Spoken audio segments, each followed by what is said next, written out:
Welcome back. You're watching ET Insight. A global slowdown is bad news for all economies around the world, including India. But it's also a big opportunity because capital will chase high growth in emerging markets.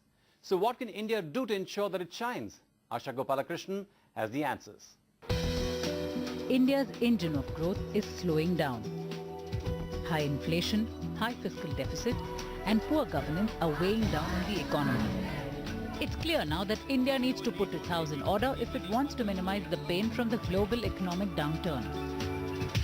What are the long-term supply-side initiatives and reforms and policies that the government can put in place which will prevent us from becoming prey to such volatile inflationary pressures? They might be, for example, speeding up pending reforms on the agricultural supply chain. They might be on infrastructure and roads in order to speed up logistics. They would be on housing, for example. They would be on power reform. Fiscal prudence is the top priority because government spending has increased at a compound annual growth rate of 19% for the 3 years ending March 2011. Most of this money went to households which spurred demand, but it also turned inflationary. Apart from direct spending, the government subsidy burden too has been on the rise and is expected to touch 2.1% of GDP this fiscal. However, most of it is non-merit in nature. According to the Planning Commission, for every 4 rupees spent on the PDS, only 1 rupee reaches the poor. And 57% of the PDS food grain does not reach the intended people. Food subsidies account for 0.7% of India's GDP. While the government does not intend to reduce this subsidy, it has been trying to reduce its burden in other areas, like fertilizers and fuel. It's hiked petrol and diesel prices gradually, but it's not nearly enough. 15% passenger cars where we can accept your suggestion and try to work out what mechanism could be found out so that these sections are not subsidized. But please remember, 15% of 100 million ton, if we import, we will get some relief. It's important to take a look at expenditure now because revenues will slow down. Last year, the government had the support of one-off revenues from 3G telecom auction to reduce deficit by 1.5% of GDP. But this year is different. Interest rates have risen, inflation is high and exports and investments are slowing down, indicating a lower than expected GDP growth. Inflation may remain at a high level for several months to come. Growth rate projected for 2011-12 at 8.2% is somewhat lower than last year. This rate syndrome keeps going up.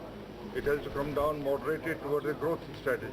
At the moment, it is just to contain inflation, and I think rightly so, I'm not denying. But too much emphasis on inflation is counter to the growth in the country. According to Projects Monitor, between April 2010 to May 2011, 692 infrastructure projects worth 1.72 lakh crore rupees were stalled. The government needs to change this. It needs to initiate policy reforms to curb deficit and revive private investment. The most cumbersome of laws are related to land acquisition. Last month, the government released a draft land acquisition bill which aims at ensuring fair compensation to farmers and implementing a proper rehabilitation program to protect households whose key members lose their livelihoods. Next in line is the controversial issue of environmental clearances. Several mega projects like POSCO's plant in Orissa, especially in the metals and mining sector, have been stuck for years together and are awaiting clearances. Streamlining land acquisition and environmental clearances is critical. The government needs to ask and introspect on why Indians are not investing in India.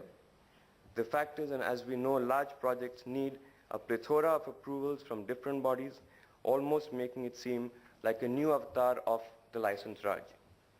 The policies and the rules of the game are not clear and change far too often, and it can take years before a project can actually get off the ground.